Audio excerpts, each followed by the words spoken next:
예수님께서 이 땅에 오셔서 이제 때가 되매 이제 예루살렘에 입성하시고 이제 십자가에 죽기까지 순종하시는 그 장면의 첫 단추가 아닌가 생각이 됩니다.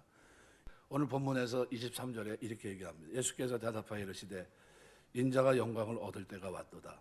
명절 예배가 딱 시작되니까 몇 사람이 올라왔습니다. 그 중에 헬라인이 왔습니다. 헬라인은 구원과는 아직 관계가 없는 사람들입니다. 이방인이에요. 근데 그들이 갈릴리 벳바다에 가서 빌립에게 가서 청합니다. 선생이야, 우리가 예수를 뵙고자 합니다. 왜 그랬을까요? 바로 예수님에 대한 소문이 난 겁니다. 어떤 소문이 났어요? 죽은 나사로가 베옷을 동인 채 살은 채로 이름을 부르니까 나왔다는 거예요. 그분이 어떻게 해요? 호산나 부르면서 이제 찬송하면서 이제 들어가게 될 텐데 그 장면을 보시면서 어떻게 해요? 사람들이 깜짝 놀라는 겁니다. 왜? 백성들이 나가서 난리치고 호산나 하면서 어떻게 해요? 왕으로 오시니 하면서 그를 높이고 찬양하고 난리가 났어요. 그러니까 사람들이 궁금한 겁니다. 도대체 그 사람이 누군가? 그래서 그 사람을 통해서 우리가 얻을 게 뭔가? 헬라인 몇 사람들이 어떻게 해요? 찾아옵니다. 그래서 찾아왔는데 누구의 맨 처음에 빌립 제자에게 가서 청합니다. 이 절차를 밟은 겁니다. 제가 진정으로 누굴 만나고 싶어요? 당신의 스승을 만나고 싶습니다. 선생님을 좀 뵙게 해주십시오. 빌립이 안드레에게 가서 말합니다. 헬라인 사람 몇 사람이 왔는데 그 사람들이 우리 예수님 선생님을 만나고 싶어 한다. 이렇게 얘기합니다. 그때 안드레가 어떻게 해요? 빌립이 안드레에게 얘기하니까 안드레와 빌립이 예수님께 가서 여쭙니다. 헬라인 몇 사람이 지금 만나 뵙고자 합니다. 그랬더니 예수님이 그래, 그럼 좀 이따 만나자. 그러면 될 텐데 그러지 않고 뭐라고 합니까? 인자가 영광을 얻을 때가 왔다. 무슨 말입니까? 너희는 지금 만날 때가 아니라는 겁니다. 조금 이따 십자가 지고 난 후에 만나라는 얘기예요. 내가 십자가 지고 나면 그때는 어떻게 해요? 다 누구든지 속전을 내 피값으로 속전을 지불하기 때문에 그때 어떻게 해요? 그때 영접해라는 겁니다. 그래서 여기 주님께서 가시는 그 길을 오늘 본문에서는 뭐라고 표현합니까? 한 알의 밀이 땅에 떨어져 죽지 아니하면 한 알 그대로 있고 죽으면 많은 열매를 맺느니라. 예수님의 십자가 영광을 얻기 위해 나아가는 영광을 얻을 때가 됐도다. 그리고 그 길을 향해 나아가는 예수님의 모습을 이렇게 표현하고 있고 이 열매 맺는 것으로 얘기합니다. 첫 열매가 되시는 거예요. 무슨 열매입니까? 첫 보리추수. 그러니까 이 땅에 어떻게 둘째 아담으로 오신 예수께서의 이제 십자가에서 죽고 부활하시는 장면, 이런 것들을 얘기합니다. 그래서 하나의 밀이 땅에 떨어져 죽지 않으면 하나님 그대로 있고 죽으면 많은 열매를 맺느니라. 자기 생명을 사는 자는 잃어버릴 것이요 이 세상에 자기 생명을 미워하는 자는 영생하도록 보존하리라 하면서 어떻게 해요? 본인이 가고 있는 이 길, 나를 따를 것을 얘기하고 있고 바로 그것을 지금은 이해가 되지 않지만 믿어야 될 것을 말씀하고 있는 겁니다. 예루살렘에 입성했을 때 그때 많은 유대인들이 영접합니다. 유대인의 왕으로 부르면서 우리를 구원하소서. 근데 지금 격이 많이 벌어져 있어요. 예수님이 생각하고 있는 유대인의 왕은 뭡니까? 십자가 지셔서 하나님의 뭐를요? 공의를 나타내는 거예요. 그 죽음입니다. 자기의 죽음을 통해서 하나님의 공의가 신실하게 나타나는 겁니다. 그런데 유대인들이 생각하는 지금 예루살렘 입성은 뭡니까? 마카비 같은 왕이에요. 마카비처럼. 그러니까 지금 로마의 압제 속에 있지만 로마와 싸워서 어떻게 전쟁에서 이기고 먹는 문제도 해결되고 전쟁에서 승리하고 이 땅에서의 승리를 그들은 꿈꾸고 있었던 겁니다. 전혀 달라요. 그때 예수의 헬라인들이 만나자고 합니다. 사실 빌립 안드레의 모습을 보면서 예수님께 이 사실을 알렸지만 예수님은 어떻게 뒤로 미루십니다.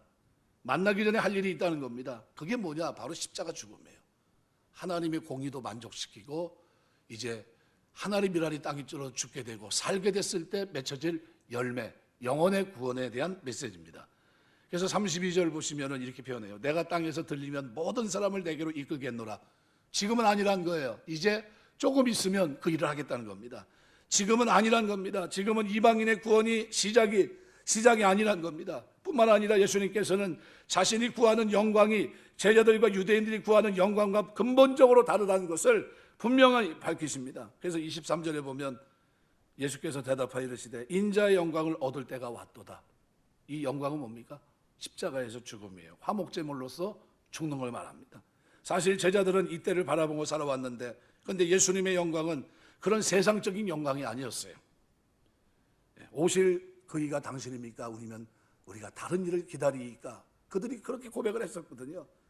근데 예수님의 영광은 밀알 하나가 땅에 떨어져 죽어 많은 열매를 맺는 것처럼 자기 자신이 십자가에 못 박여 죽음으로 그 이후로 수많은 속전, 핏값을 지불된 하나님의 이제 죄 없이 여김을 받는 칭의의 의가 이루어지는 선포되는 복음을 듣고 믿는 장대에 달린 노뱀처럼 바라보는 자는 살리라, 그리스도를 바라보는 사람마다 구원받는 이 길을 하나님께서 원하셨던 겁니다. 예수님이 인자의 영광을 얻을 때가 됐다고 그랬어요. 여기 인자의 영광은 하나님의 일로 죽는 겁니다. 예수님의 십자가가 예수께서 말씀하시는 인자의 영광입니다. 제자들이 생각하는 영광은 높아지는 영광입니다. 사람들 앞에 군림하는 영광입니다. 근데 예수님이 원하는 영광은 하나님의 뜻에 따라 십자가 위에서 화목제물로 피를 쏟고 속전의 제물이 되시는 거예요. 이 십자가가 자신에게는 쓴잔이라는 것을 아셨지만 그것을 그는 자신의 영광으로 아셨어요. 하나님께서 자신을 이처럼 많은 사람들의 구원을 위해 죽는 그릇으로 택하신 그 자체가 자기에게는 영광이었고, 그리고 본인은 뭐라고 얘기합니까? 인자가 영광을 얻을 때가 됐다, 이렇게 표현합니다. 십자가 질 수 있을지 자신이 서지 않아서 괴로웠을 때 예수님은 나를 영화롭게 해달라고 하나님 앞에 간절히 기도드립니다. 얻을 때가 왔도다. 예수님께서는 오직 이 일이 이루어지기만을 온 마음을 다하고 사모해왔습니다. 그리고 마침내 그때가 다 됐어요. 이미 예수님은 자신이 얻을 영광에 대해서 말씀하십니다. 요한복음 6장 보시면 38절 39절에 이렇게 얘기합니다. 내가 하늘에서 내려온 것은 내 뜻을 행하려 함이 아니요 나를 보내신 이의 뜻을 행하려 함이니라. 나를 보내신 이의 뜻은 내게 주신 자 중에 내가 하나도 잃어버리지 아니하고 마지막 날에 다시 살리는 이것이니라. 마태복음 18장 14절에도 보면 이와 같이 작은 자 중에 하나라도 잃어버리는 것은 하늘에 계신 너희 아버지의 뜻이 아니니라.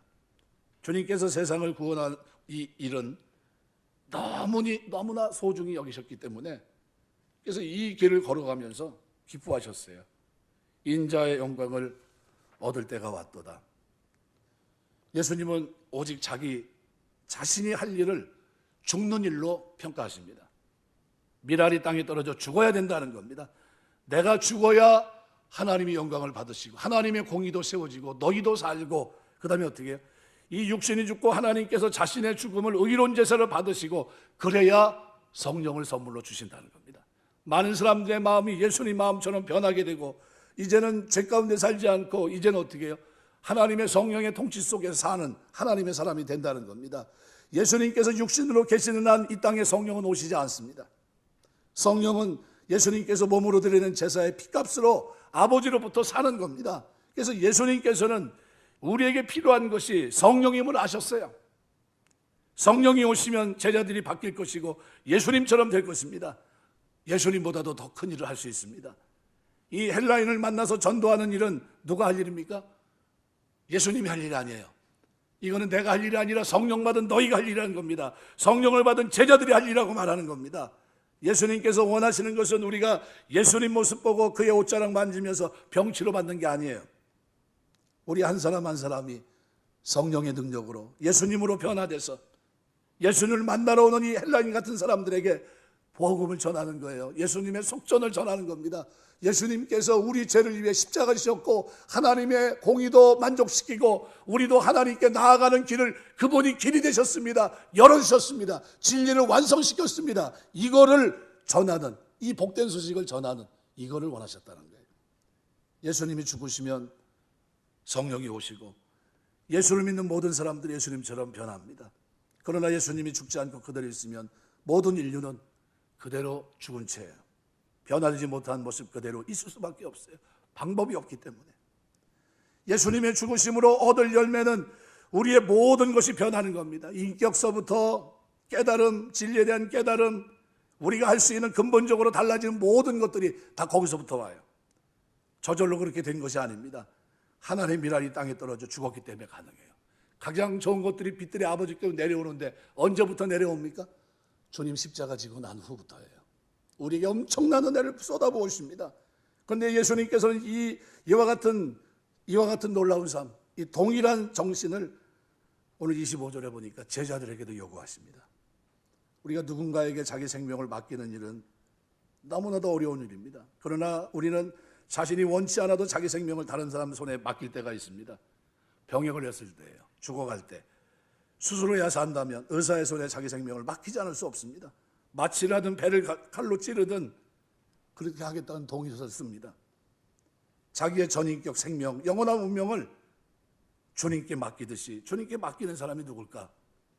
그 사람은 바로 자기 죄의 결과를 아는 사람이요, 한계를 아는 것, 죄성을 아는 사람입니다. 아무리 노력해도 할 수 있는 것이라고는 이 악한 기질을 따라 하나님을 반역하는 것밖에 없고 결국은 영벌에 처할 수밖에 없는 내 운명을 아는 사람, 이것을 깨달은 사람들, 이런 사람들은 하나님께 맡깁니다. 하나님, 저는 저에게 능력이 없습니다. 하나님 영광의 힘을 따라 나에게 능력을 주셔야 내가 이 땅에서 기뻐하며 살고 인내하며 살고 오래 참으며 살고 선한 하나님의 기업을 받기에 합당한 자로 제가 변화됩니다. 하나님의 능력 주시면 제가 할 수 있습니다라는 거예요. 나에게는 그런 능력이 없다는 겁니다. 나 스스로는 하나님을 찾아갈 수도 없고 만날 수도 없어요. 이것을 인정하는 사람은 마치 자기 생명을 미워하는 것처럼 유감없이 예수님께 자기의 모든 것을 맡깁니다. 예수님은 십자가를 통해 그들이 가지고 있던 생각, 그들이 가지고 있던 가치관을 하나님 앞에 완전히 버리고 오직 하나님 주권 앞에 복종하는 삶을 돌이킬 때 진정한 영생을 그들에게 선포하시는 거예요. 예수님은 구원에 있어서 유대인들과 이방인들 차이가 있다는 것을 분명히 아셨습니다. 구원은 먼저 유대인입니다. 그래서 예수님께서는 먼저 유대인들에게 복음을 전하시고 그들 중 성령을 받은 자들로 하여금 헬라인들을 찾아가게 하셨어요. 헬라인이 누굽니까? 이방인입니다. 이방인들은 그 순서에 있어서 언제나 두 번째예요. 로마서에도 보면 첫째가 누굽니까? 유대인에게요. 또한 헬라인에게로다 그랬어요. 우리는 말씀 속에서 보면 하나님 나라 바깥에 있던 외인들입니다. 돌 감람나무예요. 헬라인들입니다. 도저히 하나님을 믿을 것 같지 않던 사람들이 우리가 복음을 받아들이게 된 겁니다. 놀라운 사실은 복음을 믿을 것 같지 않았던 사람들이 먼저 복음을 받은 유대인들의 전도로 하나님 나라 안에 초청된 거예요. 이방인 가운데 복음을 받은 오늘 우리는 그래서 겸손해야 돼요. 예수님이 왕의 잔치 비유에서 유대인들을 먼저 초청합니다. 그런데 이런저런 이유로 초청이 응하지 않습니다. 화가 난 왕은 거리나 모든 곳에 가서 거지나 병신들 다 초청해서 자리를 메워했습니다. 이 두 번째 초청으로 강권에 의해서 하나님 나라에 초청된 사람들이 있습니다. 이 사람들이 누굽니까? 이 사람들이 바로 이방인들이에요. 하나님께서 구원에 이런 순서를 두신 것은 이방인 교회가 항상 겸손하고 하나님의 은혜에서 떨어지지 않도록 우리를 지켜주기 위함입니다. 헬라인들이 만나야 될 예수님은 어떤 예수님입니까? 그냥 4대 성자 가운데 하나가 아니라 십자가에 달리신 죽음, 그죠? 십자가에 달리신 예수님입니다. 화목제물로 우리 대신 나를 속전의 값을 지불하신 예수님이에요. 십자가에 달려서 하나님의 속죄제물로 바쳐진 예수님을 그들은 만나야 됩니다. 예수님께서는 그들에게 살아계신 자신의 모습뿐만 아니라 십자가에 달리신 자신의 모습을 보여주십니다. 십자가에 달린 자신의 모습을 보여주심으로 인간이 하나님에 대해서 지은 무서운 반역과 죄를 깨닫게 하십니다. 구약시대 내내 뒤로 미루고 유보, 그죠? 뒤로 유보했던 거, 그리고 보고도 못 본 채하며 간과했던 모든 죄를 누구에게 쏟은 겁니까? 우리 주님께 쏟으신 거예요. 그것을 감당하며 피 흘리기까지 죽기까지 순종하시면서 그 길을 걸어가셨던 주님, 힘에 지쳐서 어떻게 해요? 십자가를 지고 갈 수 없어서 쓰러지셨고, 심지어 어떻게 구레네 다른 사람을 통해서 십자가를 대신 지게 하시고, 십자가에 달리셨는데 어느 정도입니까? 상태가 창을 통해서 다리 뼈를 꺾어서, 원래는 어떻게 해요? 사형수를 편하게 죽게 해줘야 되는데 양옆에는 그렇게 꺾었는데 예수님은 꺾을 필요가 없었어요. 왜요? 이미 운명하셨기 때문이에요. 무슨 얘기입니까? 기진맥진 완전히 다 쏟아낸 겁니다. 옆구리에 창을 찔렀을 때는 다 쏟아내신 거예요. 그리고 심장까지 왜 뚫질 않았습니까? 뚫을 필요가 없으니까요. 이미 죽었기 때문에. 마지막 수순으로 어떻게 그냥 창으로 찔러버린 거예요. 옆으로. 더 깊이 찌르지 않은 이유가 뭡니까? 뼈를 꺾지 않은 이유가 뭡니까? 말씀의 성취. 그 정도로 예수님께서 어떻게 해요? 우리의 죄를 짊어지시고 그런 고난을 받으셨다는 겁니다. 꺾을 필요도 없이 죽으신 예수님 모습. 누구 죄 때문입니까? 이게 뒤로 미루고 간과하며 하나님의 공의를 세우기 위해서 하나님 기다렸던 진노를 예수님께 쏟으신 겁니다. 헬라인들이 만나야 될 예수는 십자가에 달려 피 흘려주신 예수입니다. 십자가에 달려 속죄제물로 바쳐진 화목제물 되신 예수님을 그들은 봐야 됩니다. 그래서 예수님께서는 그들에게 살아계신 자신의 모습이 아니라 십자가에 달린 자신의 모습을 보여주셨고, 예수님께서는 십자가에 달린 자신의 모습을 보여주심으로 인간이 하나님에 대해서 지은 무서운 반역과 죄를 깨닫게 하십니다. 오늘날 기독교가 노 크로스 노 크라운입니다. 십자가 없이는 영광이 없는 거예요. 여러분, 우리가 신앙생활하면서 고난의 자리를 여러분 마다하지 않게 되시길 주의 이름으로 축원합니다. 사도 바울이 생각건대 현재 고난은 장차 우리에게 나타날 영광과 척기 비교할 수 없다. 영광이 분명히 나타나요. 그러나 고난이 없는 영광은 없습니다. 우리 주님이 이 고난, 죽음을 통해서 어떻게 해요? 하나님 앞에 영광을 돌리신 겁니다. 자신이 노력해서 하나님 축복을 받고 자기의 노력 이것으로 그러지 않습니다. 영광은 항상 십자가 뒤에 있습니다. 사람을 높이는 분은 하나님이십니다. 하나님이 높이 드는 것이 진짜 영광이에요. 자기 스스로 노력해 쟁취하는 것은 영광이 아닙니다. 예수님께서 자기 자신을 낮추셨을 때 하나님은 그를 지극히 높입니다. 하늘의 영광의 보좌를 내려놓으시고 동등됨을 취할 것을 여기지 아니하시고 자신을 내려놔요. 죽어야 될 사람이 아닙니다. 인간의 한계를 가지신 분이 아니에요. 그런데 인간의 한계에 머무르십니다. 능력이 없는 분이 아닙니다. 능력이 있음에도 그렇게 하지 않으세요. 하나님께서는 그를 지극히 높였고 가장 높은 곳에 두셨고 온 세상의 주관자로 심판주로 삼으십니다. 진정한 영광은 그래서 이 땅에 없다는 거예요. 우리를 칭찬하시고 상 주실 분은 오직 하나님 한 분이라는 것을 여러분이 아셔야 돼요. 우리가 주님께서 이 영광을 얻을 때가 됐도다 왔도다 하면서 어떻게 해요? 그 길로 나아가는 이 모습을 우리는 깊이 묵상해야 돼요. 이 삶을 통해서 우리가 살아가는 동안 내가 영광을 받기 위해서는 어떻게 고난도 함께 받아야 될 것이라, 이 말씀의 의미가 절로 깨달아져야 된다는 겁니다. 진정으로 예수님을 섬기는 사람은 사람을 바라보지 않습니다. 예수님을 따르는 사람들입니다. 그래서 오늘 26절에 보면 사람이 나를 섬기려면 나를 따르라. 나 있는 곳에 나를 섬기는 자도 거기 있으리니 사람이 나를 섬기면 내 아버지께서 그를 귀히 여기시리라. 예수님께서 말씀하시는 나를 섬기는 자는 누굽니까? 예수님을 믿는 모두를 말합니다.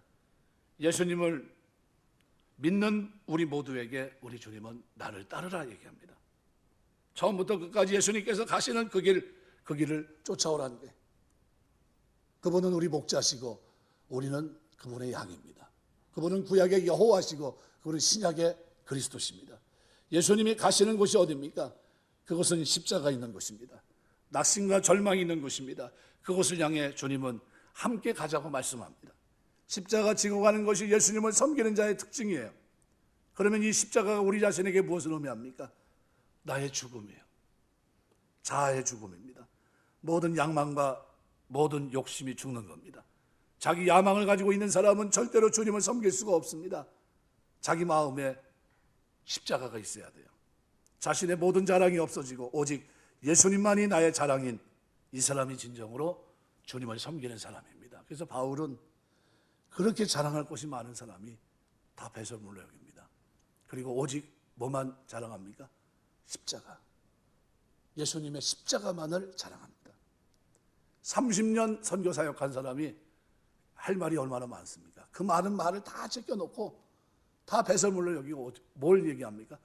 오직 그리스도와 그리스도의 십자가에 달린 이것이 너희에게 정확하게 있는지, 그 믿음에 기초하고 있는지 그걸 내가 알아보겠다는 겁니다. 예수님은 주님의 십자가를 붙든 사람들을 내 아버지께서 귀히 여기신다고 말씀합니다. 어떻게 그들을 귀중하게 대하십니까?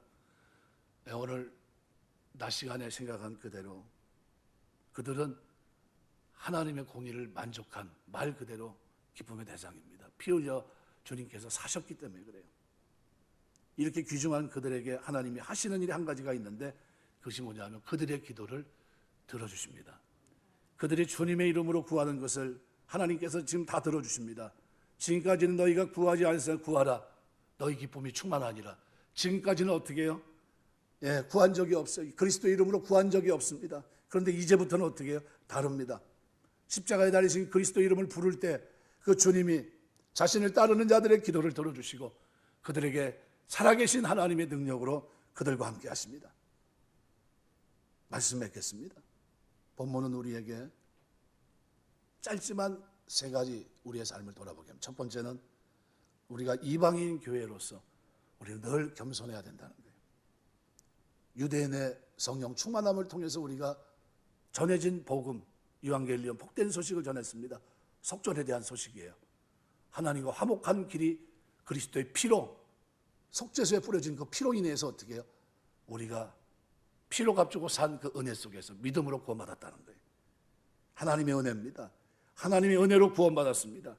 우리가 언제나 처음 믿을 때 겸손 가지고 하나님의 은혜가 우리에게서 떠나지 않도록 최선을 다해야 됩니다. 그래서 바울은 두렵고 떨림으로 내 구원을 이루라 그랬고, 또 고린도전서에서는 그렇게 얘기합니다.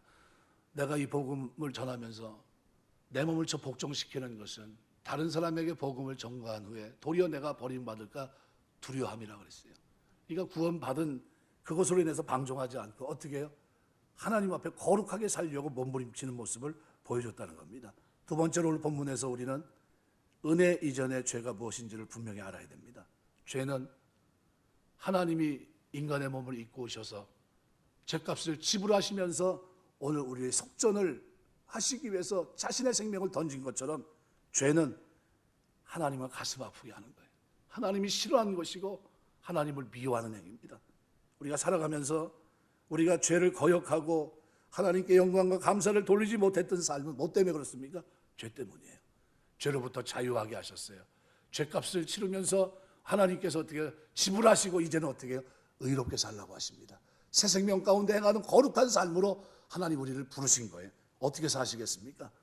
이제는 죄를 이기는, 너희가 지금까지는 죄와 싸우되 피 흘리기까지 싸우지 않았지만 이제는 앞으로는 피 흘리기까지 싸울 수 있는, 내가 어떻게 하나님의 은혜를 받고 죄 가운데 살 수 있을까 하면서 몸부림치며 거룩한 삶으로 향할 수 있는 저와 여러분 되시길 주의 이름으로 축원합니다. 마지막으로는 내가 욕심을 가지고 있는 한 아무 영향도 미칠 수 없습니다. 밀알은 죽지 않으면 열매를 맺을 수가 없어요. 내가 희생해야 된다는 겁니다. 우리 신앙생활은요, 섬기는 겁니다. 여러분 가정에서도 섬기시기 바랍니다. 이웃과의 관계에서도 기도로 섬기시기 바랍니다. 뭐든지 섬김의 자리, 나를 내려놓는 그 자리에 열매가 있어요. 바로 그 얘기를 하고 있는 겁니다. 우리 신앙생활에는 하나님이 열매를 보아할지니라 그랬어요. 하나님 우리의 열매를 보고 싶어요. 어떤 열매입니까? 성령의 9가지 열매. 하나님을 향해, 이웃을 향해 나 스스로 볼 때도 아무런 문제가 없이 마땅히 맺혀야 될 열매들이 맺혀야 돼요. 사랑이라 화평, 오래 참음, 자비, 양성, 충성, 온유, 절제, 이 9가지가 하나님을 향해서, 이웃을 향해서 나 자신 스스로 볼 때도 흔들림 없는 모습으로 어떻게 해요? 아름다운 열매의 모습으로 만들어져 가고, 이것이 구원받은 하나님의 자녀의 모습입니다. 오늘 오전 시간에 얘기한 그대로 화목, 카탈로게 대신 화목 제물이 되셔서 속죄소에 자기의 피를 쏟으시고 피로 값주고 우리 사셨어요. 값을 지불하셨어요. 더 이상 죄인이 아닙니다. 하나님이 우리를 그리스도를 통해서 어떻게 해요? 공의로 만족하셨고, 또 우리를 보시면 어떻게 해요? 칭의로 만족하십니다. 의롭게 여겨주세요. 근데 그냥 죄가 있는데 의롭다고 여겨주시는 게 아니에요. 죄를 이미 누가 하신 겁니까? 그리스도께서 담당하신 거예요. 내 죄를, 내 형벌을, 내가 받아야 될 심판을, 소돔 고모라처럼 멸망해야 될 나를 그렇게 받을 모든 심판을 누가 받으신 겁니까? 그리스도께서 받으신 겁니다. 받으시고 우리에게는 뭐를 주신 겁니까? 자유를 주신 거예요. 복음 안에서의 자유, 믿음 안에서의 자유, 은혜 안에서의 자유를 우리에게 주셨어요. 그리고 이제는 어떻게 살라고요? 하나님 자녀답게, 하나님 부르심답게, 천국 백성답게. 그래서 하나님은 선저치 후보입니다. 미리 우리에게 복을 주시고, 깨닫지 못할 때, 경건치 못할 때, 그죠? 죄인 되었을 때, 원수 되었을 때 우리를 하나님께서 화목제물을 세우신 그리스도의 피로 지난 구약시대 그렇게 뒤로 미루고 유보하시고 간구하셨던, 보고도 못 본 척했던 그 죄를 거기다 쏟아부으시고 그 피값으로 우리의 죄를 다 덮어주신 거예요. 속죄소의 법궤, 우리의 죄, 십계명에 나와 있는 그 법궤의 모든 죄를 염소의 피로 7번 뿌리면서 덮어주신 것처럼 영원한 피이신 그리스도께서 우리에게 화목제물인 그 피를 쏟아부으신 거예요. 어떻게 된 겁니까? 완벽한 애. 더 이상 죄인이라고 보지 않았어요. 누가요? 하나님조차도 우리를 죄인으로 보지 않았어요. 뭐 때문에요? 보혈의 피 때문에. 그 피가 쏟아진 겁니다. 이것이 우리가 예수를 믿는 이유예요. 이것을 전하라는 겁니다. 이게 복음이에요. 복음을 전하며 우리가 살아야 되는데, 살아가는 동안 이 소식을 모르는, 성경 66권이 여전히 한 가지 얘기를 합니다. 예수 그리스도의 속전, 피값을 지불하시고 우리를 사셨다는 이 얘기를 합니다. 이 얘기를 전하는 것이 복된 소식이에요. 여러분 살아가면서 이 소식을 전하게 하시고 많은 사람들이 믿고 주 앞에 돌아오는 그 일에 쓰임받는 저와 여러분 다 되시기를 주의 이름으로 축원합니다. 기도하겠습니다.